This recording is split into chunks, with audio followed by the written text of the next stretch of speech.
Hey everyone, welcome to Roundball Stew. I am Matt Straub. It is Friday, June 24th, and today we're going to be looking at some fantasy takeaways from Thursday night's NBA draft. We will discuss the fantasy outlook for the top 10 picks off the board and more, as I'm joined by Raphael Johnson, Brad Stonebreaker. Guys, I don't know about you, but that night threatened to get real wild at the very it was like the first thing that happened was like, wow, this is going to be a wild night, and then truly almost nothing wild happened after the very first pick. Is that how you guys come away from this night?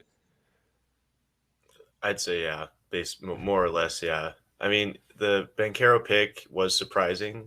but the odds were shifting. I know Raph wrote a lot about it, and I think in some way Vegas knew more than guys like Woj or Shams did, which is I Hmm. find really interesting. But while that was probably the most surprising thing and the biggest thing, the second biggest thing was probably Kemba Walker being traded, which kind of says a lot about all the activity that went on last night. So yeah, Kemba, the second biggest note, Raph. yeah, Yeah, I think that's a pretty good way to sum this thing up, sum last night up. I think once the John Collins news broke also that he wasn't going to be moved on Thursday, I think the Uh-huh. expectation at this point is that he's played his last game as an Atlanta Hawk. I know you don't like to hear that, but it just feels like we're headed to that point where he's going to be traded somewhere. Um, so I think, yeah, the Banchero thing, we saw the odds get kind of crazy late Wednesday night. It's like, what on earth is going on? Then they moved back to Jabari Smith being the favorite to go first, and then about a half hour or so before the draft started, it was back on Banchero. So you got to give Orlando credit for kind of keeping their cards close to the vest there. Yeah. I mean, maybe we should have known when I think it was Jeff Weltman, the Magic president, was talking earlier in the week. Like, I mean, it's still early in the process. We haven't. We got a lot of time. We don't know Mhm. what's gonna happen. It's like, oh, okay, okay. And as for Collins, I want to say clearly, I love John Collins. I don't want him traded out of Atlanta. But if it's gonna bring back Dejounte Murray, then I accept. That's if that's what we're talking about, then yeah, I'm good. Um, It's going to take a lot more than Collins to get Murray. yeah, yeah, I, yeah. We'll see. We'll see what happens. I mean, I think it's weird. The whole thing is weird. I mean, maybe it's just Collins wanting out. That's my best guess, or wanting a bigger role. I don't know. I mean, it's such a weird thing to be like just so aggressively shopping a pretty, desirable player, a guy that most teams would want on their roster. You're not exactly. I don't know exactly why the Hawks are playing this the way that they are. It's kind of weird. Feels like a lot of leverage is going out the door here. But what do I know? Yeah. do you think Dejounte would be a good fit with Trey? Hypothetically, Well, it's weird. Raph shaking his Raph head. is shaking his head emphatically. Am I That allowed to say that hell no aspect. on here? Can we say hell no? Yes, you can. That's my answer. Yeah. I mean, it is two like ball dominant point guards, but it's weird because what the Hawks desperately need is another playmaker and a guy who, when teams are trying to take Trey out of the game, a guy who can create off the dribble. But is Dejounte too much that guy? Like, is he Yeah. too much of a lead guard? I don't know. All I know is he's young and he's awesome and he's exciting. So, if, but it's a fair point. It's a fair question. How would that fit work? Yeah. Um, Very valid. All right. Well, let's talk about the guy we mentioned before. We're going to go through the top 10 or so picks and maybe a few others and just kind of quickly look at their fantasy outlook. So, the big shock, as we said, Paolo Banchero going first overall to the Magic. I guess we'll start by saying this, Raph. When you look at this landing spot, do you see a situation where he can get his numbers, and how do you think the fit, how does he fit with the sort of other young pieces, Franz Wagner and Wendell Carter Jr. in particular?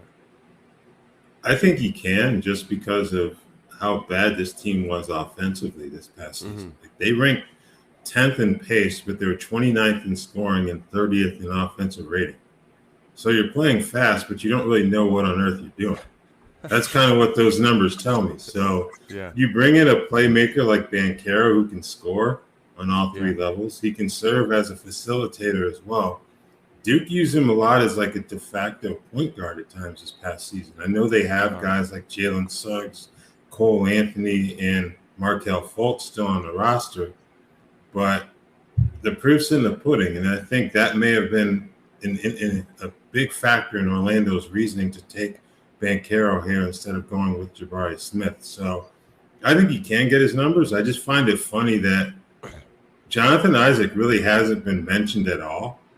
And I know he's had injury issues, but it does make you wonder, even with the contract extension that he signed, what's his long-term future in Orlando? Yeah, for sure. Brad, any thoughts on that, or Banchero? Yeah, the playmaking was a good point. I honestly think he could be the best playmaker on the team as soon as the season starts. Cole Anthony and Fultz are all right, but I think Banchero is already, it seems as though he's a step ahead of them. It's hard to really gauge until he steps foot on in the big leagues, but he does have a ton of competition for minutes. Yeah, Jonathan Isaac is Mr. Mystery Man right now. Haven't heard a whole lot. Did not play a second last season. There's Mo Bamba and good old Robin Lopez, but they're gonna be free agents. Obviously, I'm not worried about Lopez. I do think Bamba's on the move, especially with Orlando getting another big.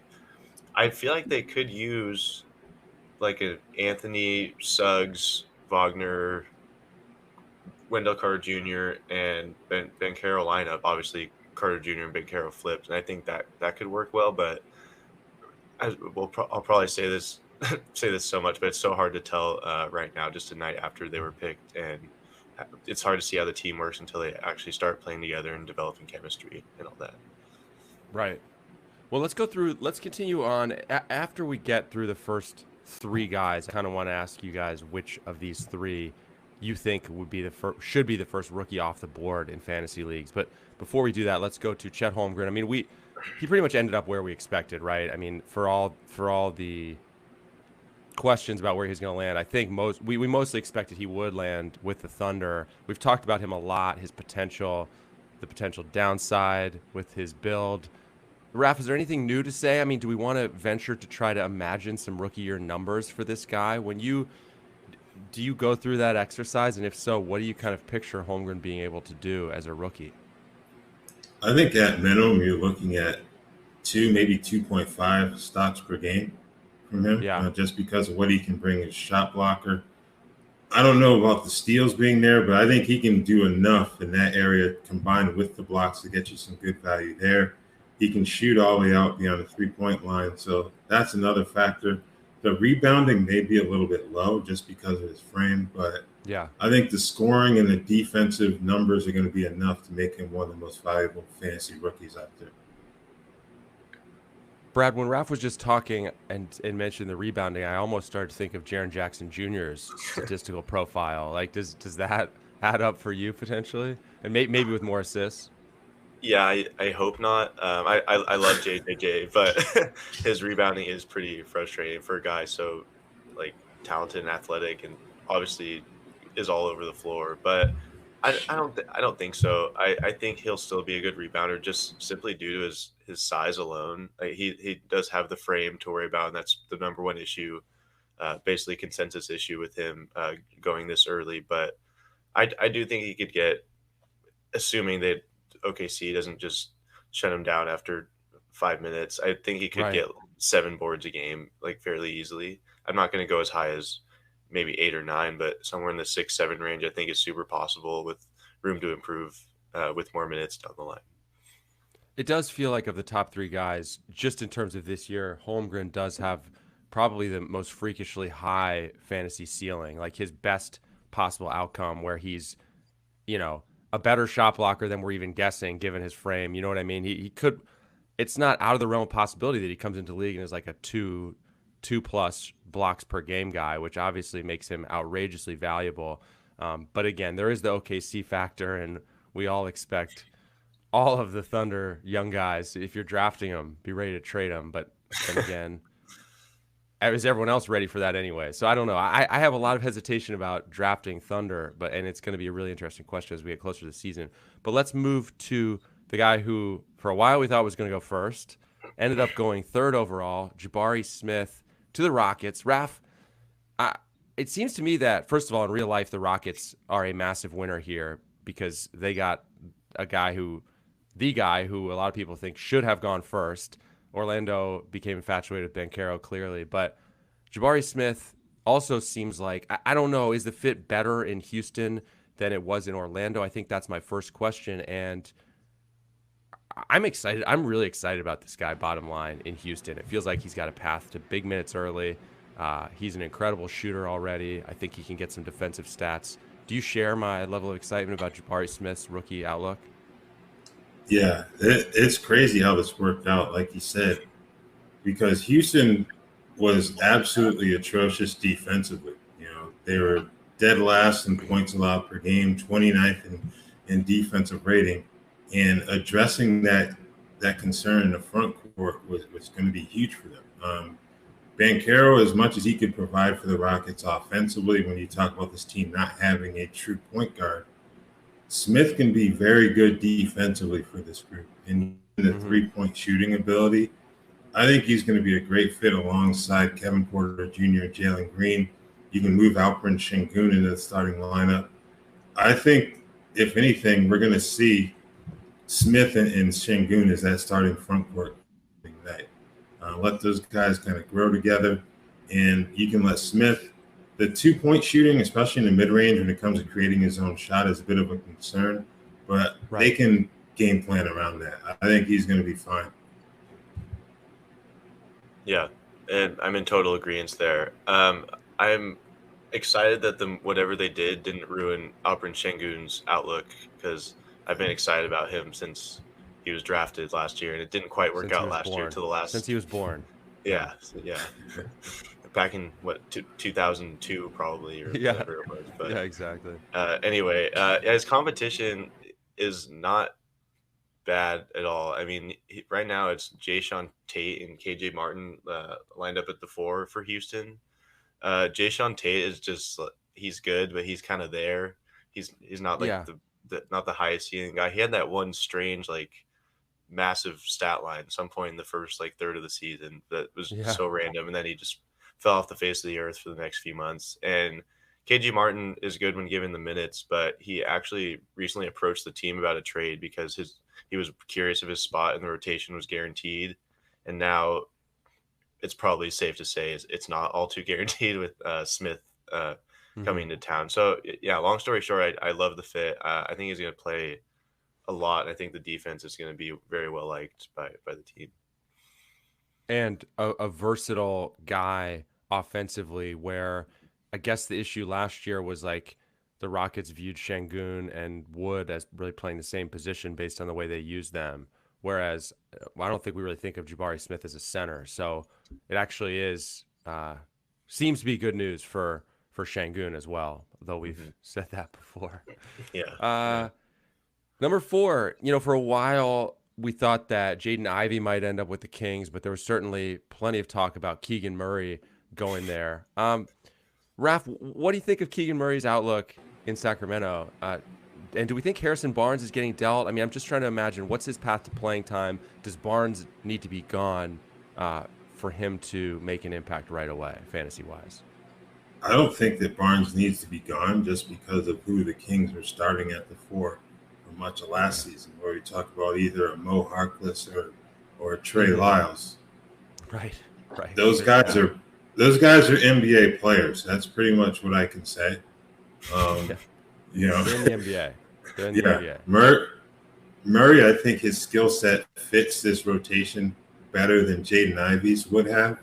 But obviously, this is going to be a comparison that people are going to be discussing for years to come, just because of the Ivy Ja Morant comparison that some people have thrown out there and the mere explosiveness of his game. But I think Murray could be a good rookie there, and I don't think it's going to be a case of Barnes kind of stepping on his toes from a fantasy standpoint if he remains in Sacramento. Yeah, I mean, would it help if Barnes moved? I think so, but I don't think it's a must for Murray to emerge with some value here. In the season at Iowa, these averages are insane. I think Silly. you've probably seen them: 23.5 points, 8.7 boards, 1.5 assists, 1.3 steals, 1.9 blocks, and 1.9 threes on 55% from the field and almost Yeah, 40 from deep.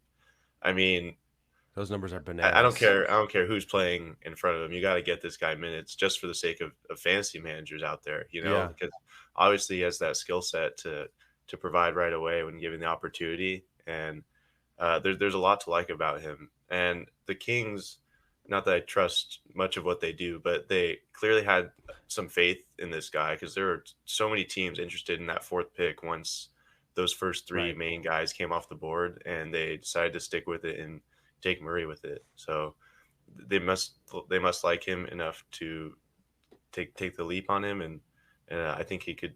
I think he should play plenty right away. But again, it's the Kings. You can't ever be so sure there. So yeah, Raph, as Brad said, completely bananas numbers for Keegan Murray in college. Really doesn't, just from what I've seen of him, it doesn't seem like a real flashy player, but just somehow gets his numbers. Let's stop down, like I said we were going to. I'll even throw Keegan Murray in there, and maybe that's aggressive, but like, which of these top guys, Raph, if you had to, as of right now, we're drafting right now, which of these guys, who are you taking first in fantasy among the top handful of guys who got drafted? That's tough.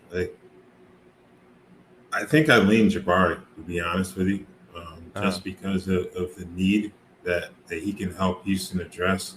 Holmgren may be in the best position to get like around 30 minutes per game from day one. But as you alluded to earlier, Oklahoma City doesn't need much motivation to shut a guy down in the latter stages of a season. So I think that's the biggest concern from a fantasy standpoint. Because the last thing you want is to have your guy shut down for the remainder of the season when you're going into fantasy playoffs. So I think I'd lean Jabari Smith out of those top four options personally. Brad? Yeah, I mean, if the Thunder weren't the Thunder, I'd say Holmgren by a decent margin. Yeah. But unfortunately they are. So I'd probably Right. also agree and say Jabari by a hair, but I would have no issue taking Holmgren and trying to deal him halfway through the season, in the hopes at that point that they do shut him down. Because if they don't, I'll just be not only surprised but just sad, assuming he Yeah. plays well. But yeah, I'd probably go Jabari, Chet, and then honestly, I might go Murray after that. I don't know. At the Murray Banchero could be. I think Banchero is going to be a better player, but I think there's a little more wiggle room for Murray at this very moment. But it's kind of a toss up. I'd be okay with either. I think I'd go Bancaro, Chet, then Murray to round out my top four. Okay. Yeah, Murray, you're talking about, ball dominant players, from De'Aaron Fox and Domantas Sabonis. So I kind of wonder what his usage will be, especially for a team that's hoping to get into, at minimum, the play-in tournament next season. So yeah, I think that'll be my concern with Murray. All right, number 5, Jaden Ivy went to the Pistons. Raph, just point blank, do you like this landing spot for his fantasy outlook as a rookie? And are we saying a sad goodbye to Killian Hayes' fantasy sleeper? Were we even saying hello in the first place, but are we saying goodbye? Yeah, that's what I was going to ask when you said that. But I kind of like Killian Hayes. I love this potential fit just because if you recall going into last season, they were talking about playing Hayes and Cunningham next to each other. And I think to a man, everyone around was like, that's not going to work because Hayes can't shoot. And he's obviously put in the work in the gym, but through 2 seasons, it really hasn't come through for him. And I think Ivy's ability on all 3 levels, not just the score, but he's a dependable perimeter shooter, and his explosive athletic ability makes for a better match with Cade Cunningham. Just because Cade, I wouldn't say he has an old man game, but it's not that type of game that's going to make all types like Sports Center top 10 lists or whatnot. Ivy can do that. So when you have that yin and yang, I guess you would say, I think that can be a much better fit in that Detroit backcourt than Cunningham and Hayes. Yeah, I think Ivy's kind of flashy-esque play. I think it can go very nicely with Cade's old man game is a great way to put it. I think he's just a good playmaker, just solid guy, and he's so young too. We've only seen him 1 season. We can already make that conclusion pretty confidently. I think that bodes very well for Cade. I think they could be a very fun duo. There are a lot of guards on Detroit's roster, but truth be told, I've never really been worried about Killian Hayes. Definitely not worried about Corey Joseph or Frank Jackson. But I don't know. Detroit's another one of those teams. They're a little bit hard to trust, and they're also going through a rebuild right now and trying to figure out what works and what doesn't. But I think there could have definitely been worse spots for Ivy to go for fantasy purposes.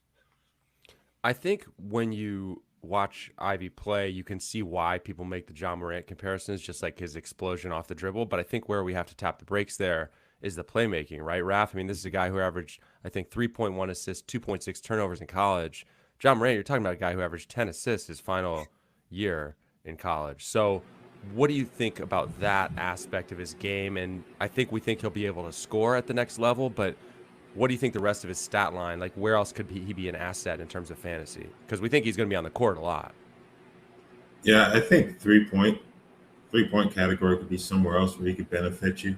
You just kind of hope that the turnovers are held in check.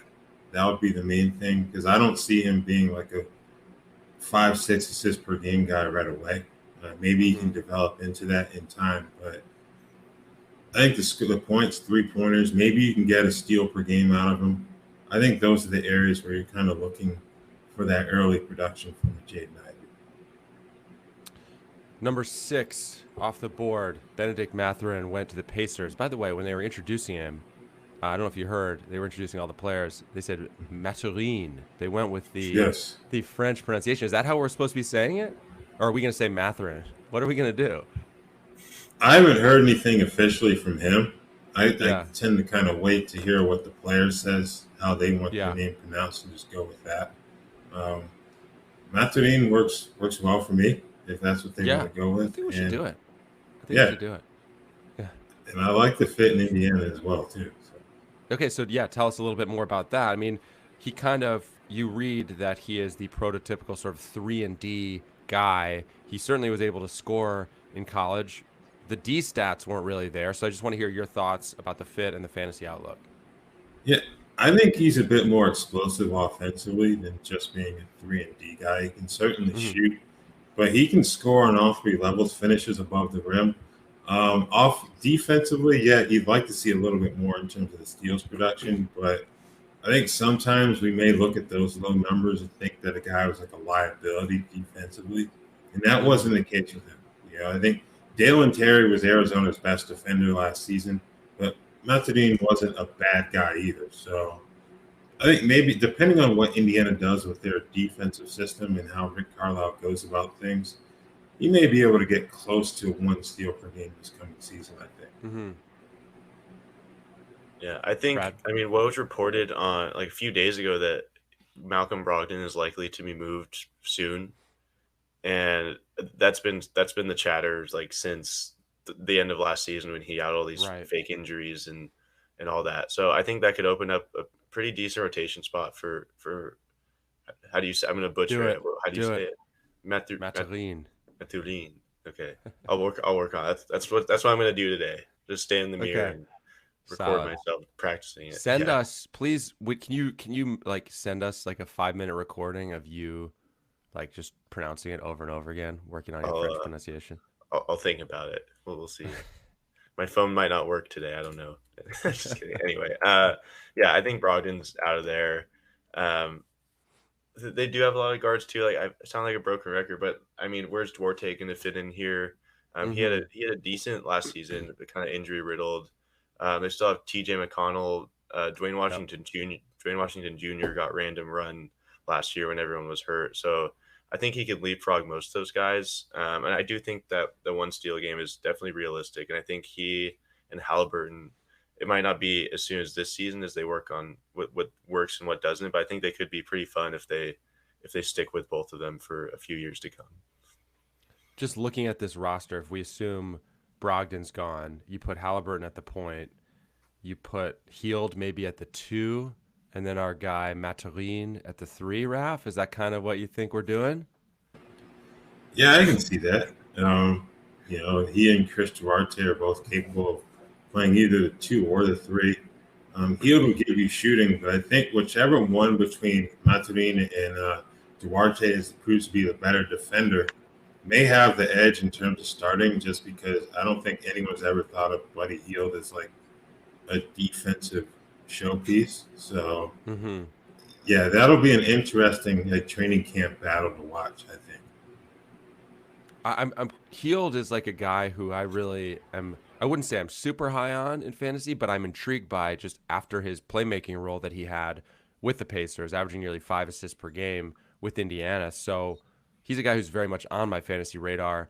Brad, do you think the arrival of Benedict puts any dent in Hield's outlook?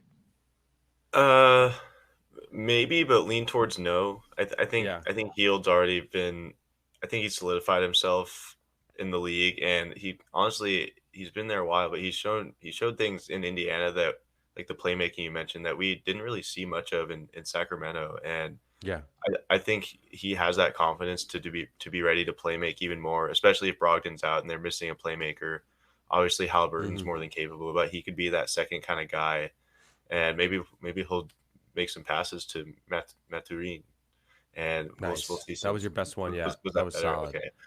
I just want to say, I studied French. I took a lot of French, many years of French, but I feel like Raf's pronunciation really is rolling off the tongue nicely. I mean, I feel like yours might be the best, Raf, and then Brad's second. Brad, the last one there was really good too. Raf, did you take French? You sound like you know what you're doing there. No, I took Spanish and dabbled in a little Italian, but no French. I'm just waiting for someone to hear this and then eventually say, yeah, you guys are absolutely butchering this pronunciation. It's very possible. Matheran. So we're doing our best right now, people. We're doing our best. I took a break last time I said it and just said Benedict. I had to give myself a breather, load management. Ben works too, I think. Yeah, Ben. Let's put Ben. All right, we're about halfway home here. We have 6 to 7 more names we want to talk about, but first we're going to take a very quick break. And this is just a reminder, if you don't have the NBC Sports Predictor app powered by PointsBet, go download it now. The contests are free and easy to play, and you have a shot to win thousands by predicting what will happen in Major League Baseball, on the PGA Tour, and NASCAR circuit. We also have a special contest on Tuesdays and Thursdays called Battle of the Bets, where you can agree or disagree with our experts for a shot to collect some cash. All right, number 7, the Blazers. Ralph, I have a hard time getting a read on Shaedon Sharpe. I think that's because he didn't play a minute of college basketball this year. History tells us, though, don't overlook the top 10 picks, right? You overlook all of these guys at your own peril in fantasy. What are your thoughts on this guy? I mean, I literally don't know what to imagine when it comes to Shaedon Sharpe. I don't think anyone does. Like, even in the pre-draft process, you had some reports that he was playing extremely well in workouts, and others that said he didn't really set himself apart from the other players in the groups that he was in. So add that into the fact that he didn't play a minute of college basketball, like you said. And he's going to a team where, even though they're rebuilding, they're kind of trying to fast track this thing. You got Damian Lillard. They want to keep happy and make sure he remains a cornerstone of the project. They add Jeremy Grant. I imagine that Anthony Simons will be re-signed. He's a restricted free agent, so I'm sure they'll bring him back. Yusuf Nurkic, I expect them to bring him back as well. So Sharpe's in an interesting spot where Portland, if everything goes right for them in free agency and other trades, if they do anything, he's a guy they can take their time with.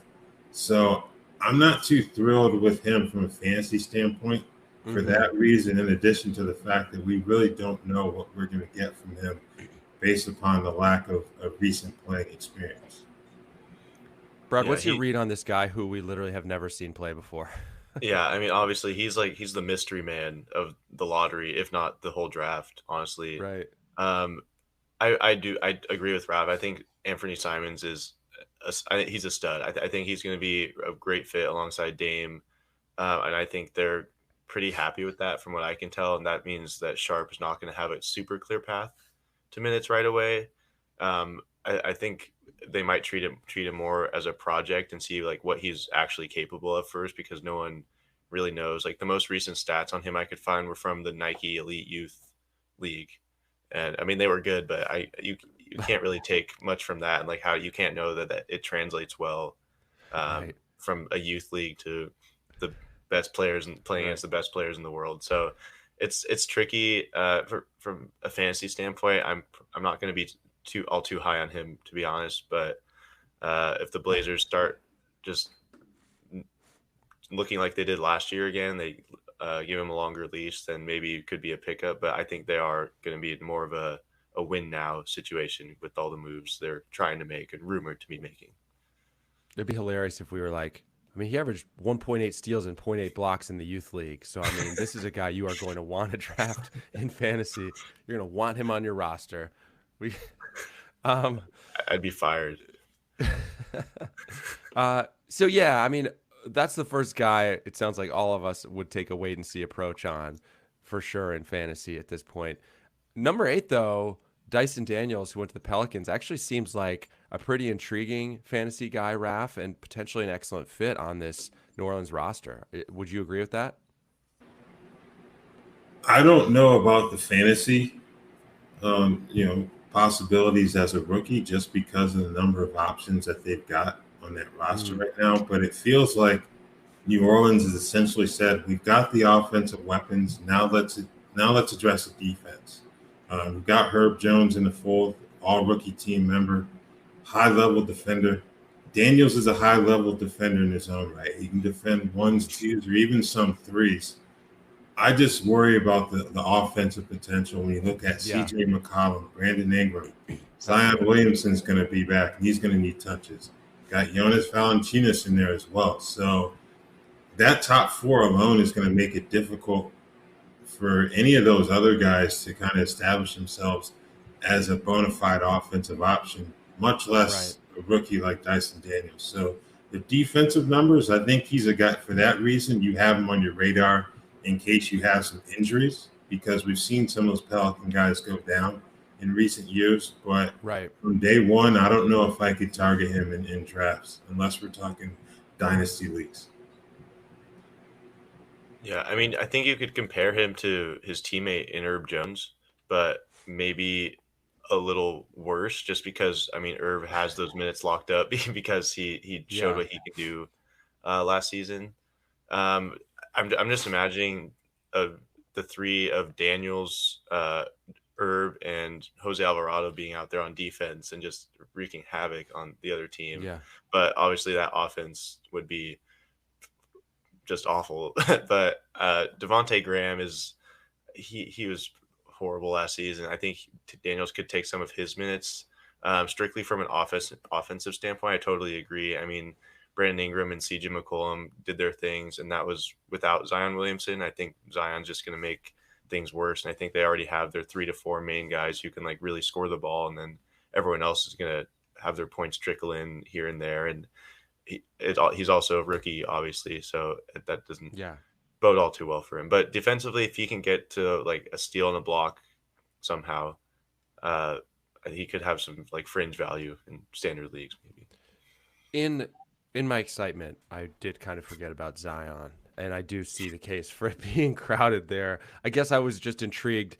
The plus side, his G League numbers included 6.2 rebounds, 4.4 assists, 1.9 steals, 0.7 blocks. Then again, he only shot 25% on threes. So, yeah, I mean, I guess to your point, Raph, if an injury strikes, this is a guy who could end up being a nice waiver wire pickup for us at some point. But maybe we'll leave it at that. And we'll move now to the number 9 overall pick. And I heard his name pronounced last night, and I've forgotten how to say it again. Is it Sochan? Sochan? Sochan, yes. Sochan. Jeremy Sochan out of Baylor. This is another guy that I guess I have questions about fantasy-wise, Raph. I mean, I think he's like seems like a guy who's going to be an excellent defender in the pros, but is there enough offense there for us to really bank on, even if the Spurs are giving him playing time right away? Yeah, that's the big question. This guy defensively is an absolute master of havoc. Like when it comes to playing passing lanes, blocking shots, getting under guys' skin, they're going to love him in San Antonio. But the thing is, the offense I wouldn't say that he can't make strides in those areas, because he can. But right now, I think if you're going to have him on the fantasy roster, you're banking on that defensive potential and rebounding to kind of carry you a bit there. Yeah. I mean, average 9.2 points per game, Brad, this past season. So probably more of a project in terms of fantasy, I would imagine.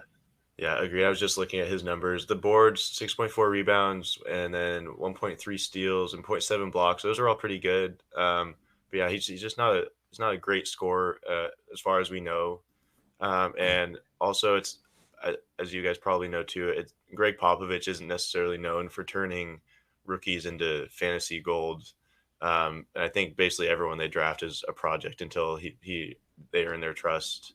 So there's not a ton to be excited about, but if he's on the Spurs and that he knows what they stand for, and I think that defense alone could earn him at least minutes in the teens, like from early on out, maybe just a handful at least. But they do have their guys, and they weren't horrible last year despite going through like a rebuild. They almost made the playoffs, so it's going to be hard for him to carve out some minutes, but I think he could get a few here and there.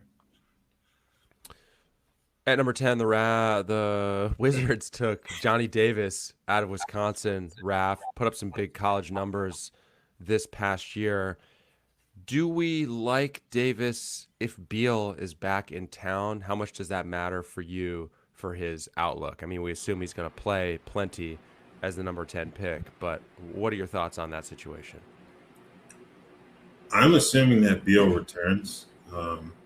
I know people said they think he's going to leave. I just think that the combination of the money and the years that Washington can offer, no other team can match. I think that would be the deciding factor there. In terms of how this will impact Davis, I look at their backcourt as a whole, and I still think there's room for him to take on a major role right away. Yeah. They traded away Spencer Dinwiddie at the deadline for Kristaps Porzingis. Mm-hmm. They brought back Ish Smith, but between him and Raul Neto, I don't see much there. I'd imagine they're going to have to be really active in free agency or via trade for a point guard, just because that position's a bit weak. Davis isn't a point guard by any stretch. Maybe they give Beal the ball in his hands a bit more if he returns, which could in turn clear up some room for Davis at the 2. But yeah, I don't really think that Beal's situation is going to impact Davis too much. I think he's going to play quite a bit either way. Yeah, I mean, firstly, he's a great rebounder from the guard spot. 8.2 boards, and I think he's 6'4" or something like that. 6'4", 6'5", yeah. And so Beal is expected to decline his player option, but I think people are quick to assume that means he's leaving. But I agree. I don't think that's the case. I think he's going to stay there and make the big bucks over there as they sign him. And exactly like Raph said, I had in my notes, like, I don't think just because Beal is listed as the 2 right now doesn't mean he can't play the 1 and give Davis some run at the 2. I don't think any of Satoransky, Smith, or Neto are the answers at point guard. I would already throw Beal in there over him, like strictly as a point guard, obviously. So I think there's room for him. I don't know if I'd draft him like right away on draft night personally, but he could be someone to monitor pretty closely and see how the situation develops in Washington. That makes sense. Now, that's the top 10. We're obviously not going through every pick in the first round because we'll be here literally all day, but just past the top 10, Mark Williams strikes me, and I don't know if you agree with this, Raph, as the next most obvious guy outside the top 10 who may have hit an ideal landing spot. And we talked about Charlotte being a great spot for him potentially leading up to the draft. He's there. What are your thoughts? Yeah, I'd agree with that. I think most people had him ticketed to Charlotte either at 13 or 15 just because of the fit. Montrezl Harrell's going to be a free agent. Mason Plumlee hasn't really set the world on fire as a starting center. Nick Richards, same with him. Lefty Mason Plumlee. Lefty free throw shooter. Yeah. And then Kai Jones played in 21 games last season. I don't think he showed enough to make himself like a potential cornerstone for them in the middle. We don't know who the head coach is going to be, but I think Mark Williams, with his ability as a rim runner and a screener, and then the defensive ability as a shot blocker and rebounder, I think this is a great fit. And fantasy-wise, he's someone that he should be drafted, especially in standard leagues, because of what he brings to the table on both ends of the floor for that group. Yeah, he operates like pretty strictly in the paint, and in a time where every big man imaginable is shooting the three, that might be frowned upon. But this is a guy. This is like the mold of a player that Charlotte just really needs. Just a guy who can set good screens and roll to the hoop, and be a lob threat for LaMelo Ball, who I don't think Mason Plumlee is a lob threat. He probably wouldn't even know which hand to use to dunk it. I mean, how does he even know? So I think it's a great find. He's honestly, before I even start, I called him I don't know if this is even a thing, my fantasy rookie sleeper. If that could even be a thing at all. But yeah, I love him. What's that? Yeah, it's a thing. Yeah, okay. It's a thing, Brad. Perfect. Yeah, I mean, a guy we could easily, I mentioned Holmgren being a guy we could imagine being a 2+ blocks guy right away. I don't think that's out of reach for Mark Williams at all as a rookie, in theory. I mean, so yeah, he's a guy who I think is going to need to be drafted just about everywhere. So I'm excited about him. Ref and Brad, are there any names outside of the top 10 beyond Mark Williams you feel like we'd be making a mistake if we didn't mention, in terms of like either sleepers or obvious people I haven't mentioned yet? Any other names that you feel like we got to get to? I'd say Tari Eason in Houston. Yeah. Just because of how much he improved offensively. He transferred from Cincinnati to LSU. He's able to do a lot more offensively, and he's a high-level defender. I was hoping he would head to Chicago at 18. That didn't happen, but Houston needed help defensively, especially at the forward spots. And between Eason and Jabari Smith, I thought they did a really good job of addressing that. And trading down to get Ty Washington at 29, I think that's a good move. I really like what Eason did. I love that. But Eason, I think, could be a fantasy sleeper. And I think Dalen Terry in Chicago could be one as well, even with their young guards. I just love his potential, because if he gets the ball in his hands more like he did like the prep levels as opposed to Arizona, I think he could be a stud in Chicago. So I'd say Eason and Dalen Terry are my two guys. Yeah, so this isn't a new guy, but the DeAnthony Melton trade we haven't talked about yet. He was traded to Philadelphia for Danny Green in that number 23 pick, I believe. And somewhere David Roddy, somewhere right? out there Became David Roddy. Yeah, David Roddy. Yes, correct. Yeah, Melton's per 36 numbers. These numbers are engraved in Jonas's head by this point already. But it's 17. Yeah, 17.2 points, 7.1 boards, 4.2 assists, 2.3 steals, 0.8 blocks with 3 triples a game. He's not going to get 36 minutes in Philadelphia, but he barely got 22, 23 in Memphis. And you saw that run he made towards the end of last season. He was hitting like 5 threes a game over like some 6-game stretch. So, he can make it from deep when he's on. He's a great defender.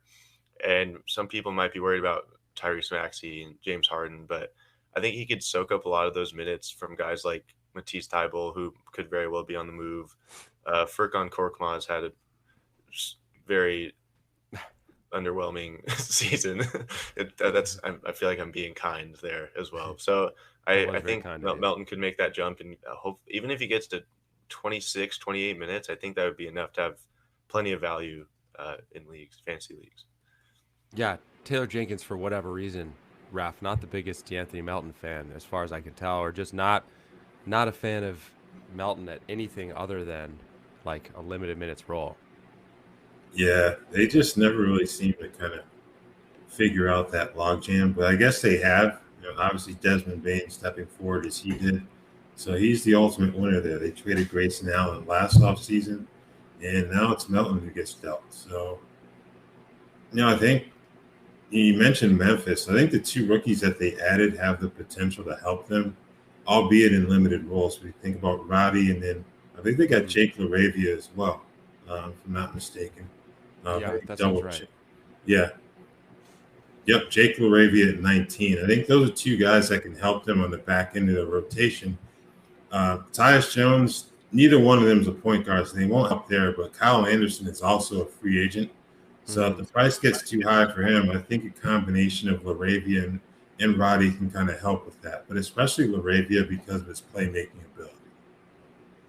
And I just want to circle back to the Tari Eason call because I really like that. I mean, this is a guy who, for anyone who doesn't know, in just 24 minutes a game last year, averaged around 17 points, 6.6 boards, 1.9 steals, 1.1 blocks. Pretty good three-point shooter in college, 36% at least this past year. We won't talk about the fact that he had 1 assist per game and 2.2 turnovers. I've heard that criticism of his game, that he can get a little wild with the basketball, but a really intriguing skill set and probably a good landing spot for a guy who went 17th overall. So I like that call. It's another guy's going to be on my radar. All right. Well, guys, that I think is going to bring us to the end. Don't forget to subscribe to our show on Apple Podcasts, on Spotify, wherever you listen. Take a minute to rate and review us as well. We'll be back Monday, Wednesday, and Friday next week. I want to say thanks to everyone for listening and watching live with us. Raph, Brad, thanks for breaking this down. I enjoyed it. Good stuff as always. I'll talk to you guys soon. Thank you, guys. Thanks for watching. Make sure to hit subscribe for all the latest fantasy and sports betting advice from NBC Sports Edge. And don't forget to sign up for NBC Sports Edge Plus to get the best-in-class draft guides, as well as season-long fantasy, DFS, and sports betting tools that will give you the edge.